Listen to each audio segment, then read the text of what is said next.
Our scripture reading for today, let us all turn to Judges, chapter 13, verse 1 to 5.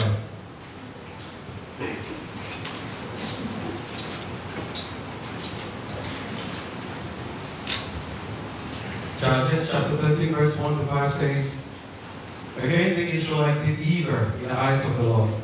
So the Lord delivered them into the hand of the Philistines for 40 years. A certain man of Zorah named Anok, from the clan of Danites, had a wife who was sterile and remained childless. The angel of the Lord appeared to her and said, You are sterile and childless, but you are going to conceive and have a son. Now see to it that you drink no wine or other fermented drink, and that you do not eat anything unclean, because you are conceived and give birth to a son. No razor may be used on his head, because the boy is to be a Nazarite, set apart to God from birth, and he will begin the deliverance of Israel from the hands of the Philistines. Amen. Hallelujah.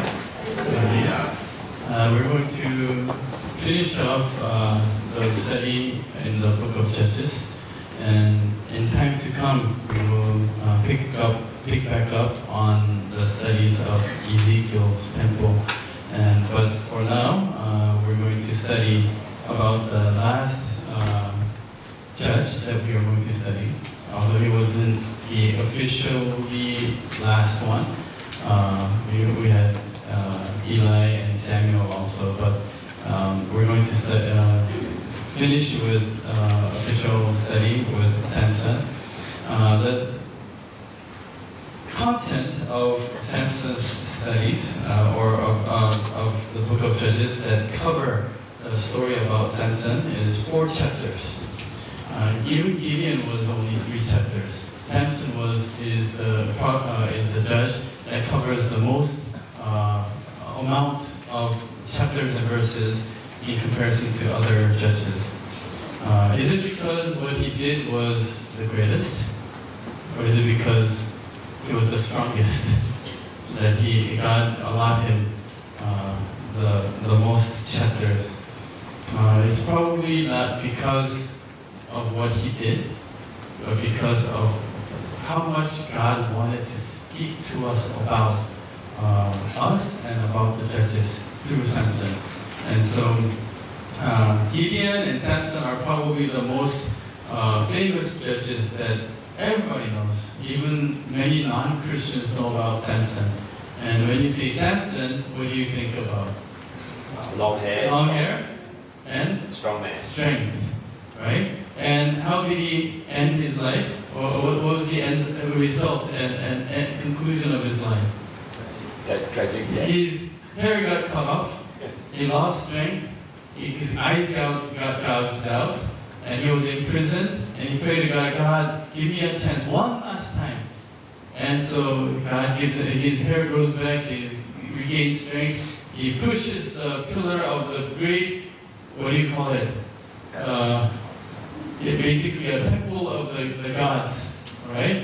And destroys the entire temple, the building, and the number of people that he killed, number of the Philistines that he killed on that day was greater than all the number of the Philistines that he killed all his life, right? So it sounds like a good movie material. Sounds like a good tragic hero movie, right? Let us go back and briefly think about his life, and let us try to see the message that God is trying to give us. But as Elder read in today's passage, chapter 13, verse 1, it begins similarly as when the other judges came about. Now the sons of Israel again did evil in the sight of the Lord, so that the Lord gave them into the hands of the Philistines 40 years. Would it be okay to lower my voice a little bit? I think, am I bugging your ears? Hurting your ears? It's hurting mine. Anyway, so in the same pattern, they were sinning against God once again. How many times now? Once again. How many times once again? Over and over again, so many times we cannot even keep track, right? This time, 40 years. Probably the longest. It was before 18 years, how many years, but then now 40 years. 40 long years. This is as long as the Israelites were in the wilderness. This is almost as long as I have lived my life so far. 40 years under the Philistines, right? 40 represents a time needed for God to test His people. 40 is the duration that is needed to overcome, to finish the trials and afflictions that are caused by the enemy and Satan. 40 is a number. 40 days of the flood, 40 days of fasting, 40 days of Jesus in the wilderness. 40 represents a time to overcome Satan and time we need to endure afflictions and sufferings. One thing different this time from the previous times is that people did not even cry out to God this time. You know the cycle. God blesses the people, they prosper, and when they prosper, they go away from God, they forget about God, they fall, they commit sin and worship idols, other Gentile gods, and then God afflicts them through the other nations. So they cry out to God, and God sends His judge, saves them, and so they give thanks to God, they try to live with God while the judge is alive, and then they go back.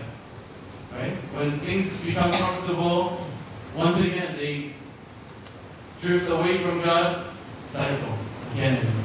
But this time, there's no mention about how the people cried out to God for salvation. Why?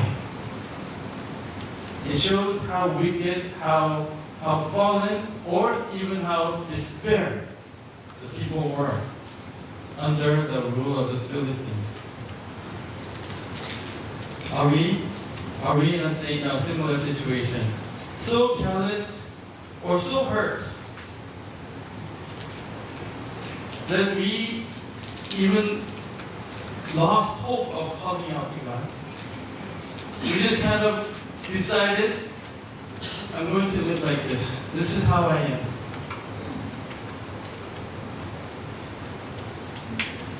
And God forbid that we would ever come into a situation where we cannot receive grace anymore. There are people, I've seen very, very unfortunate people, Christians, and go to church, but they cannot receive grace. They cannot be blessed by the word, or praise, or anything. Sometimes it's because they have become so haughty and so proud, so arrogant in their spirit, that there's nothing that satisfies them. Or sometimes they get so hurt, or so dark, that the light cannot penetrate the thickness of their darkness. But in the midst of that kind of spiritual circumstance, God decides to give birth to this man. He comes to an old couple and he says, "You will have a son." And here, Judges chapter 13, verse 7, he says that this boy will be different, will be a special boy. And that word is Nazarite. Let us read verse 7. I'll read it for you. "But he said to me, Behold, you shall conceive and give birth to a son, and now you shall drink. You shall not drink wine or strong drink, or nor eat any unclean thing, for the boy shall be a Nazarite." What's a Nazarite? He says, "Boy shall be a Nazarite to God from the womb to the day of his death." Nazarite is a specific term for people that God has chosen to be set apart, And so from their birth, their life is not theirs. From their birth, God has chosen, God has decided, I'm going to use this person. And so this person, according to Numbers, cannot drink alcoholic drink, basically fermented drink or wine, cannot cut hair, cannot do many things, cannot touch dead body or carcass or anything dead. So Numbers chapter 6, verses 3 and 4, it says, Numbers chapter 6, verses 3 and 4, Ye shall abstain from wine and strong drink. Ye shall drink no vinegar, whether made from wine or strong drink. Nor shall he drink any grape juice, or eat fresh or dried grapes. All the days of his separation, consecration, holiness, right? He shall not eat anything that is produced by the grapevine, from the seed even to the skin. Some of the Jewish rabbis claim that Nazarites are the people that God has chosen or that have been designated to be given to God, basically, the entire life. Even though they were not Levites. You know, Levites, when they're born, they are to be the firstborns spiritually, and they are to be, their life is basically given to God to become a server or worker in the temple, a Levite. But even if you're not a Levite, if God chooses, they have to give their life, their entire life. I pray that all of you will be a Nazarite. Amen. Are you sure? Amen. You sure? Really?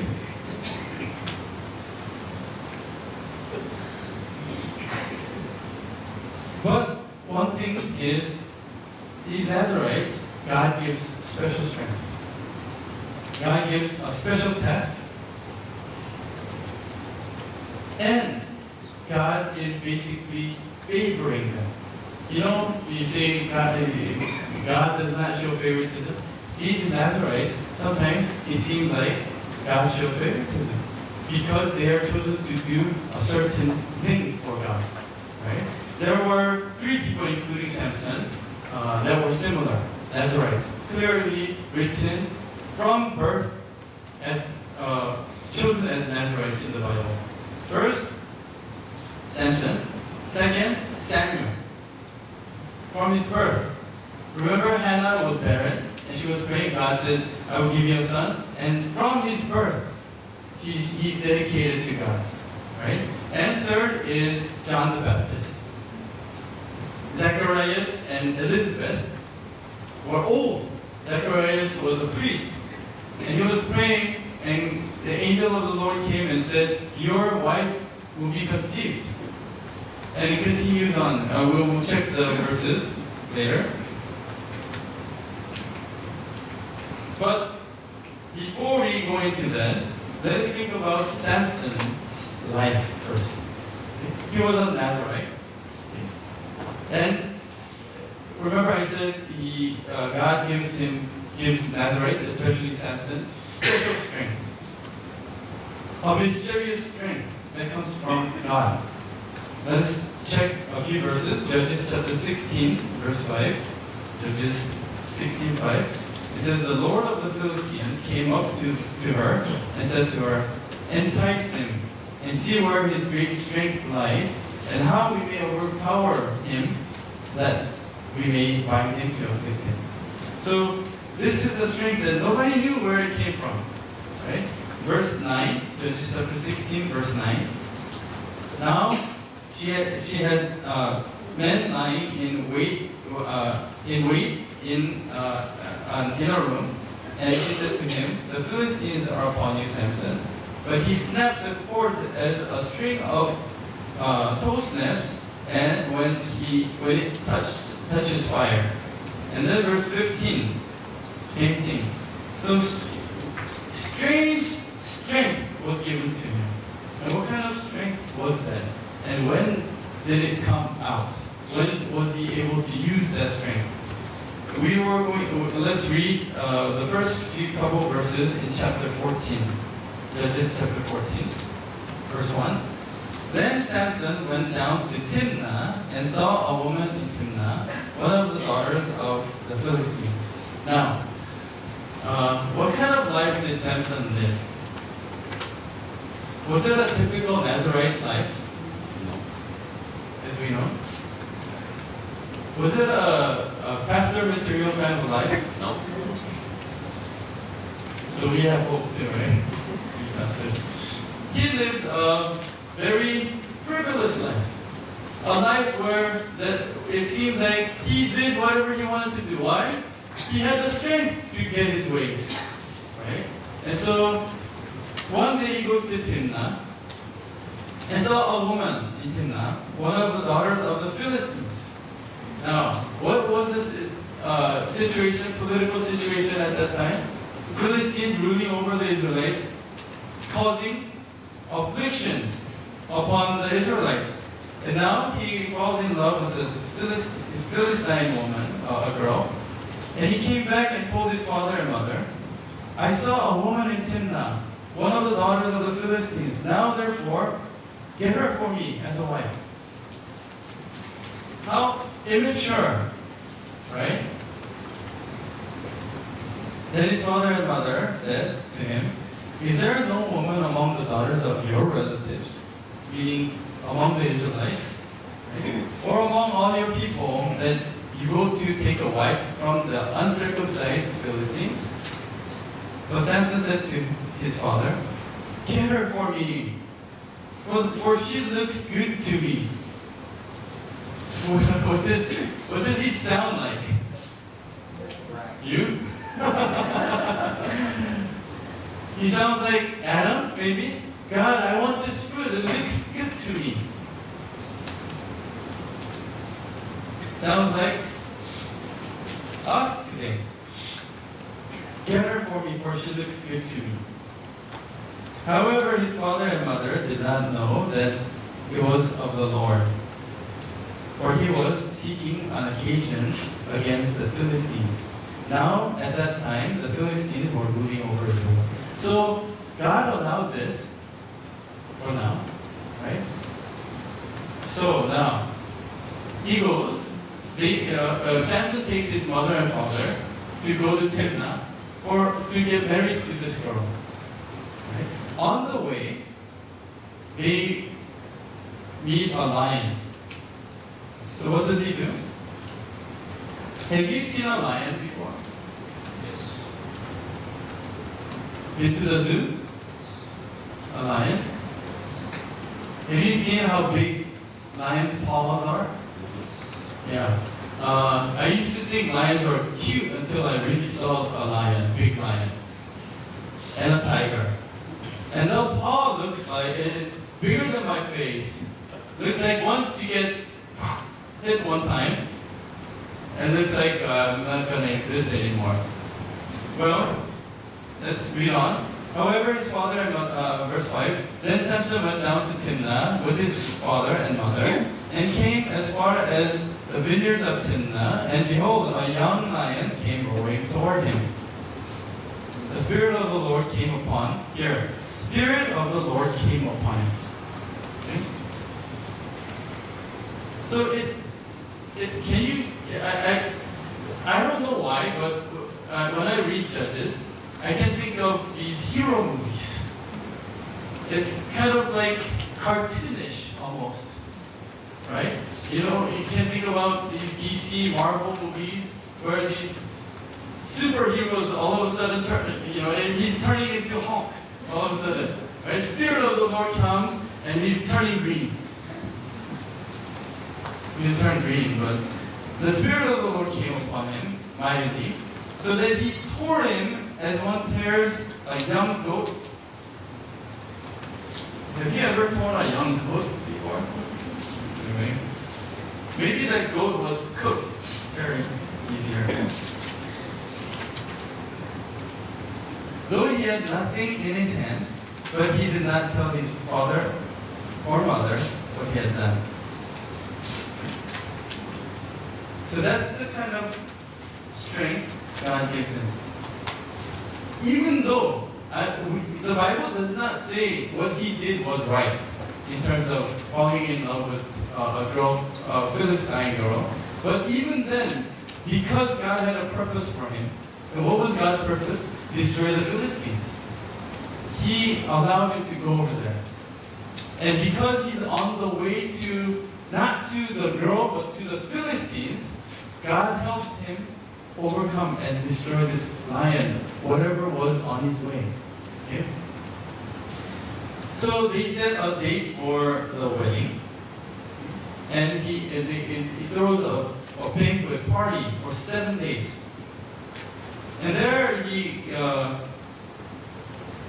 meets with these Ashkelonites and get into an argument. He starts to give riddles. And people who don't get riddles and he gets into fights. He picks fights, like very, very weird ways of picking fights. And he destroys them and kills them. But it's okay because they're the Philistines, right? And so he got married, and you can read through, but because of the time I'm going to summarize for you.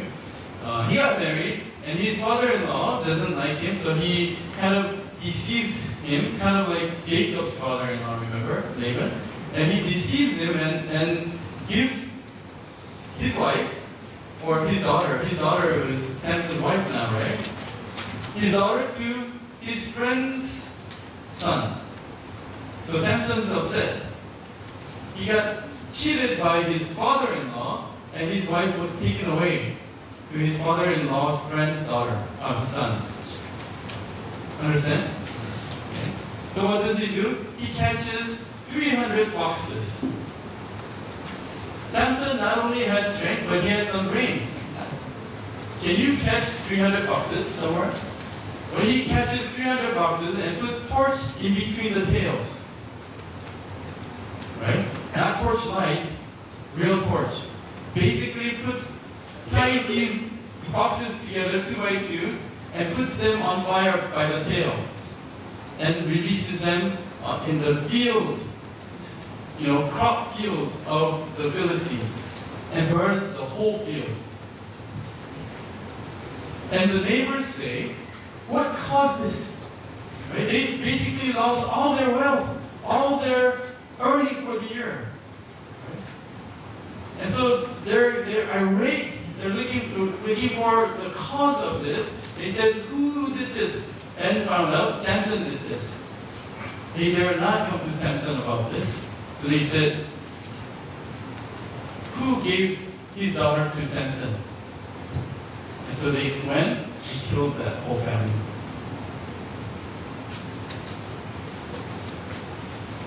Now, there's more things that he does. He later even catches 3,000 of the people of Judah.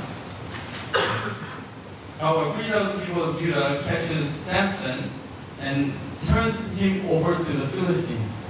Why would they do that? Why would the people of Judah catch him and turn him over to the Philistines? Judges chapter 15, verses 9 through 13. Judges chapter 15, verses 9 through 13.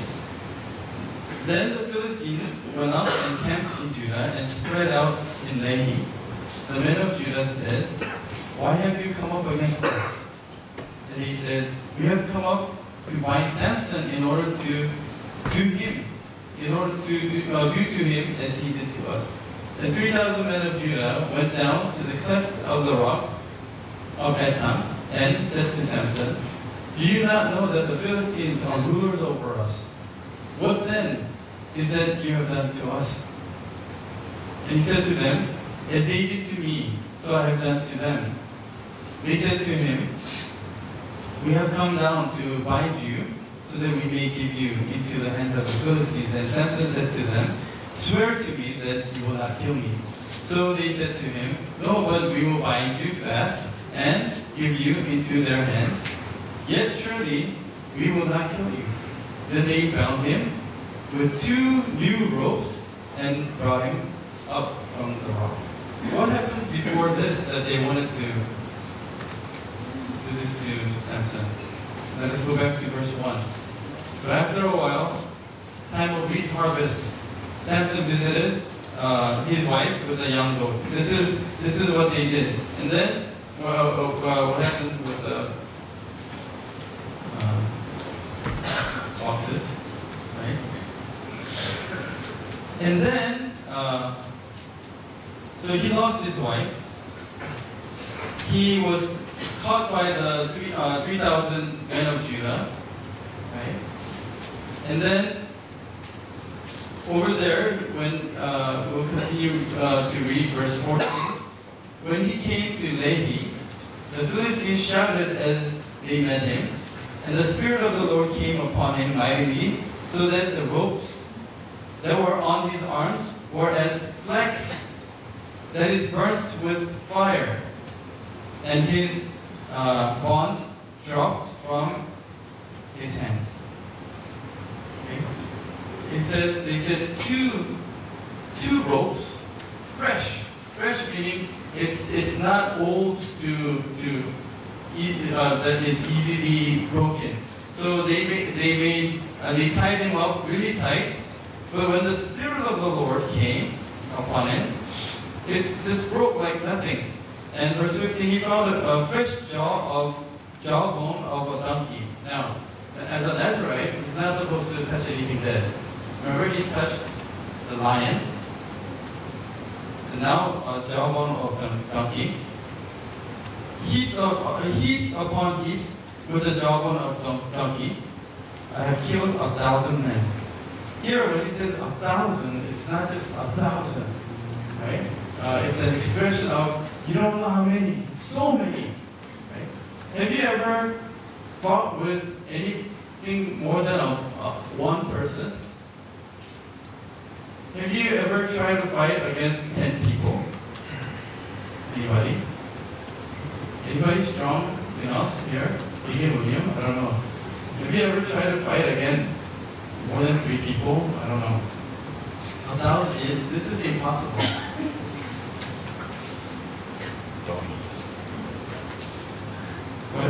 Where am I trying to get to? Chapter 16. Chapter 15, verse 20. So he judged Israel 20 years in the days of the Philistines. Do you see something different here in his story versus other judges' story like here?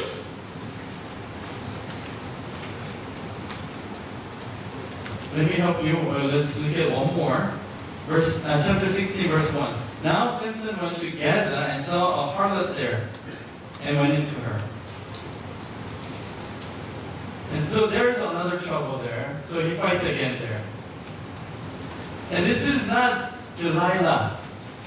Delilah comes after this. So his life is full of what? It's a playboy life. Yeah.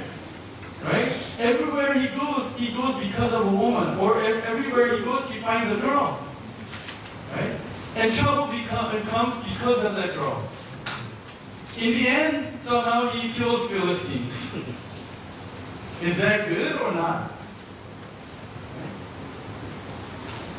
And even the people of Judah cannot really tell the difference. Who's better? Who's good? They said, our Lord, our rulers are the Philistines. So we have to listen to them. Is Samson really doing God's work or not? And with other judges, it says they destroyed the Midianites and ruled over. But here, Samson ruled over, judged under the Philistine rule. It seems like he destroyed them. But how many people did he kill? Versus how many people did Gideon kill? Who's stronger? Gideon was a coward, but he annihilated or at least pushed out the Midianites. Right? Samson just killed when he felt like it. When when they interfered with his love relationship, personal life. his personal life, it's more emotional. He does God's work only when he gets in the way of his own life. Do you see the difference here? It's about convenience matter more like. Rather than pushing out the Philistines, he destroyed a few. Okay, 1,000 is big. But how many did Gideon destroy?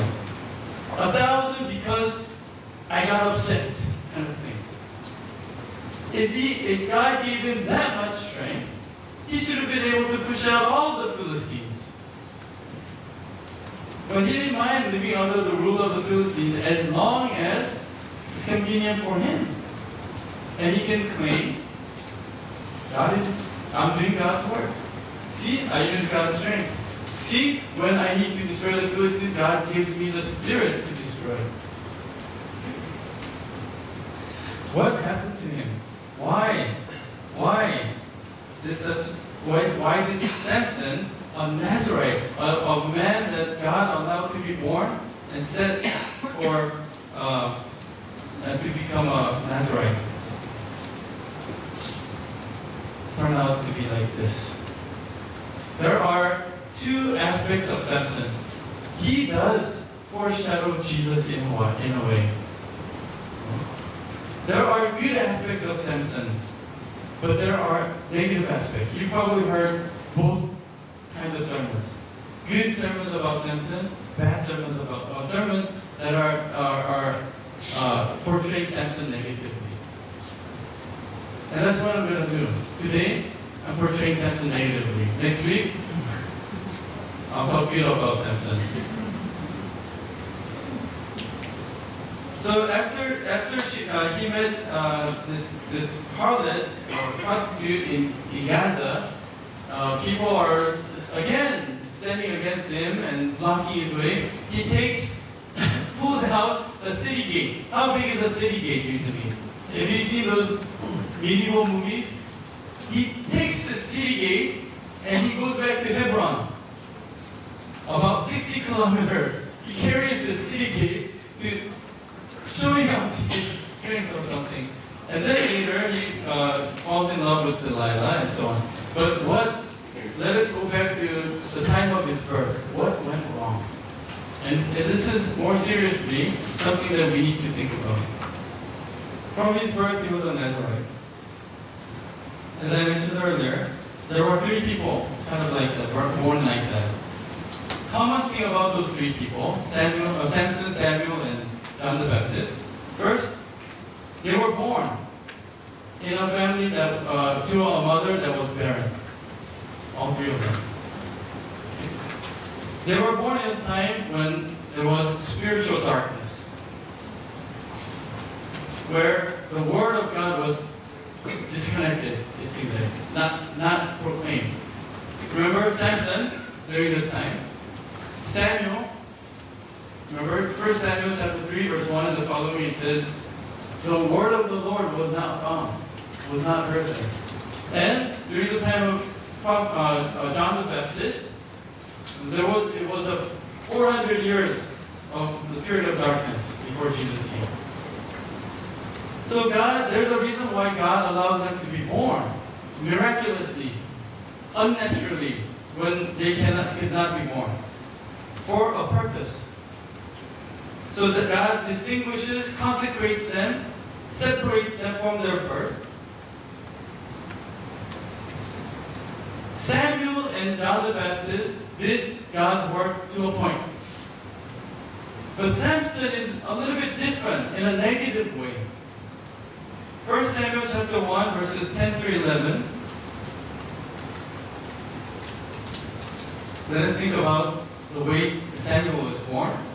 Okay. 1 Samuel chapter 1 verses 10 through 11. She, referring to Samuel's mother Hannah, greatly distressed, prayed to the Lord and wept bitterly. She made a vow and said, O Lord of hosts, if you will indeed look on the affliction of your maidservant and remember me, and not forget your maidservant, but will give your maidservant a son, then I will give him to the Lord all the days of his life, and a razor shall never come on his head. This is Hannah's confession and prayer. And she already said, I will make sure that this boy is given to you. Did she do that? After he was weaned, she gave him to the temple. Right? This should be a separate study about Hannah and Samuel. But Hannah, in her prayer, realized that she's not able to have a baby. And she realized it is not for my greed anymore that I need to have a baby. If I have a son, it is because God will save this nation. And so she realized that even having a son itself is God's will. If God gives me that son, because He gave that son to me, that son belongs to God. She realized that. Do you want something so bad, but you don't have it? Give it to God. He will give it to you. Does that make sense? But she realized it belongs to Him. It's not mine anymore. From the beginning, this son is not mine. But her prayer was, God, if you want to use this son, allow me the honor of having this son. This is like a heart and a confession of Jesus' mother too. These three people foreshadow Jesus. They were conceived miraculously. And common thing is, all of them do not seem to have any involvement of their husband in the process of being conceived. I'm not saying they didn't, but in order for them to foreshadow Jesus, God did not write anything about it. Maybe they were, I don't know. But Luke chapter 1 verse we will read verses 10 through 17. Luke chapter 1 verses 10 through 17. This is about the birth of John the Baptist. And the whole multitude of the people were in prayer outside at the hour of the incense offering. Incense offering. Can we do that too? Incense offering. Incense offering. And an angel of the Lord appeared to him, standing to the right of the altar of incense. Zacharias was troubled when he saw the angel, and fear gripped him. But the angel said to him, do not be afraid, Zacharias, for your petition has been heard, and your wife, Elizabeth, will bear you a son, and you will give him the name John. You will have joy and gladness, and many will rejoice at his birth. For he will be great in the sight of the Lord, and he will drink no wine or liquor, and he will be filled with the Holy Spirit while yet in his mother's womb. And he will turn many of the sons of Israel back to the Lord their God. It is he who will go as a forerunner before him in the spirit and power of Elijah, to turn the hearts of the fathers back to the children, and the disobedient to the attitude of the righteous, so as to make ready a people prepared for the Lord. Now, what was Zacharias' reply to this? Verse 18, Zacharias said to the angel, how will I know this for certain? For I am an old man, and my wife is advanced in years. Who does he sound like? Abraham, right? But let's not focus on that. Other than that, do you notice anything here? What the angel said versus what he's saying. Remember what the angel said?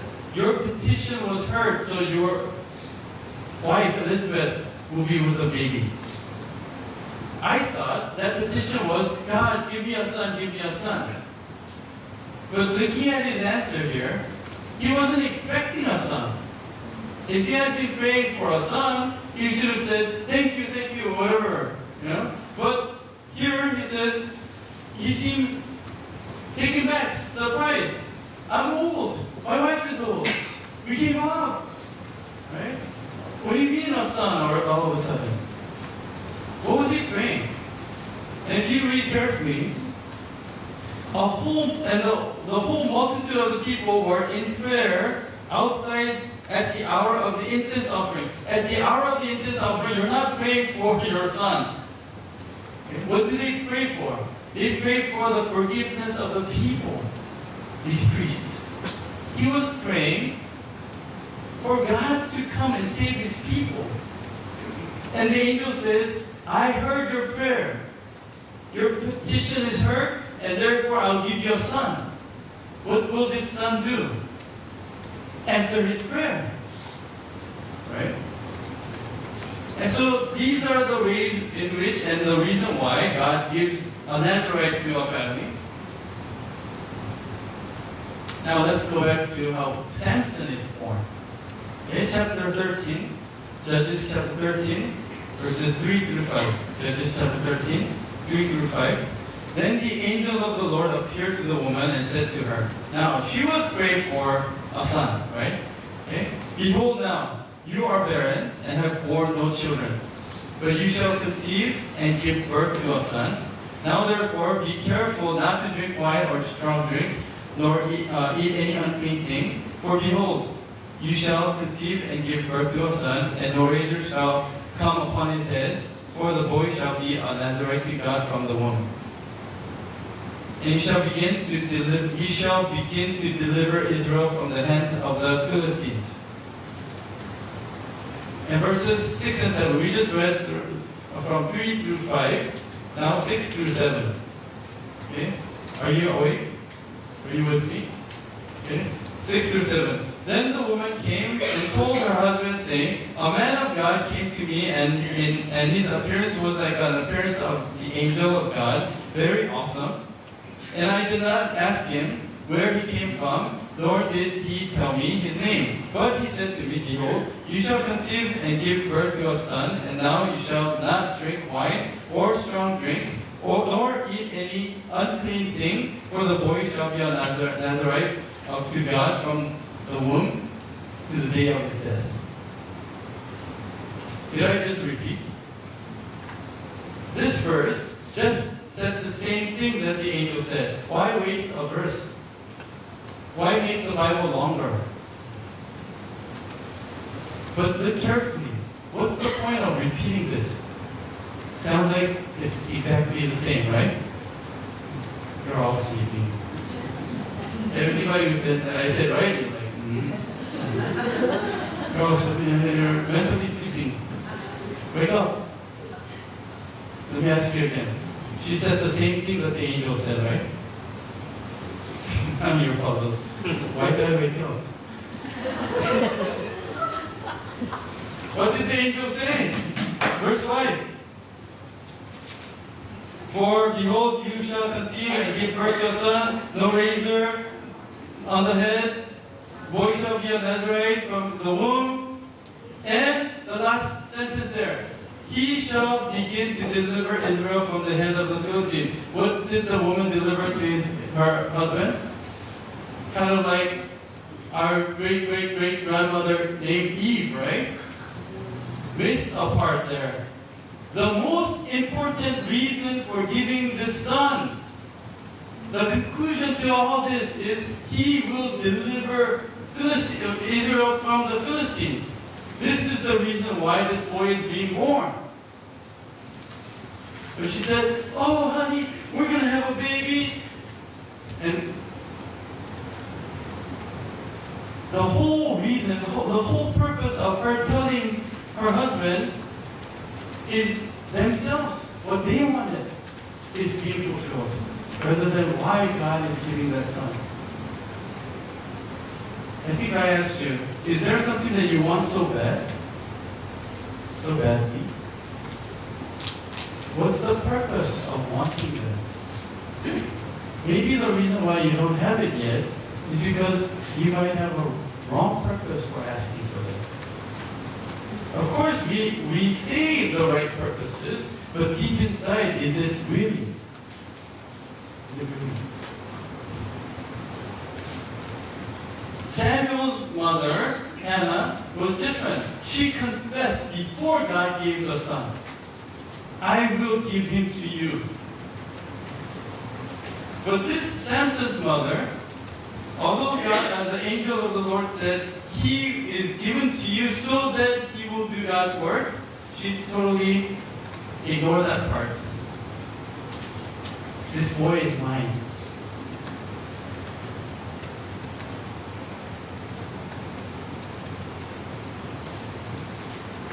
We parents have to remember, Samson's life, before wondering why Samson's life was like that, we have to wonder, how was he brought up? Did he grow up knowing why he exists, why he was born? Seeing just from that verse, his mother, from the beginning, forgot about the purpose of his life. Do you think she was able to teach him the purpose of his life? If we do not understand the reason why God gave us our children, if we do not understand the reason why God gave us life, I myself, my identity, if I don't understand my identity correctly, if I don't know who I am, I might also live like Samson. Purposeless. Just rather than the purpose that God gave me drive me, letting my instincts, my desires, and my greed drive me. Of course, there was good excuse and good cover-ups. I'm going to destroy the Philistines. If parents do not understand the reason why God gave you the son or daughter, that son or daughter becomes the idol. And as a result, during the time of Samson, kind of like today, just looking at Samson's life, Samson is a representative. He's supposed to be the good, the best out of all the rest of the people. But if his life is like that, you can just kind of imagine what kind of life the rest of the people lived. He's the judge. He's the pastor. He's the great, respected pastor of that time. And he's going around looking for girls. Then you know what the rest of the people's standard of life is. Right? Kind of like going to church. Yes, go to church. Do God's work. But then, always have some kind of excuse, some kind of reason why I cannot be committed. Come to church and seek for help and prayer when there's a problem, when there's an important event like wedding or funeral or anything else. But then, that's about it. And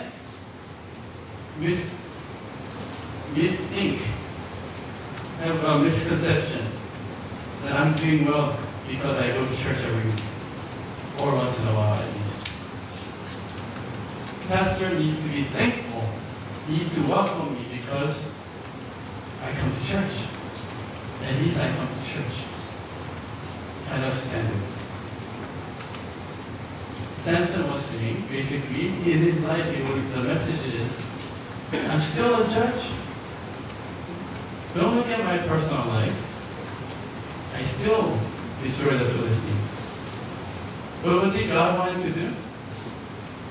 Push out all the Philistines. Not just 1,000, not just a few or 3,000. And they lost themselves. And so even when God helped him and gave him the Spirit, he used it for his own purpose and didn't know how to give thanks, didn't know what grace was, and very faithful to their emotion, their physical greed and fleshly desires, and everything, even doing God's work, was centered around their life.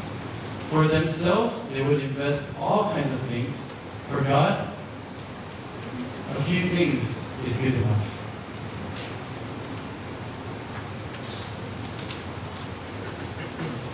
It all begins when one forgets that one little sentence, the reason why God gave you life, the reason why God gave you the Son. That one sentence she forgot. And from there, it all began, the downfall.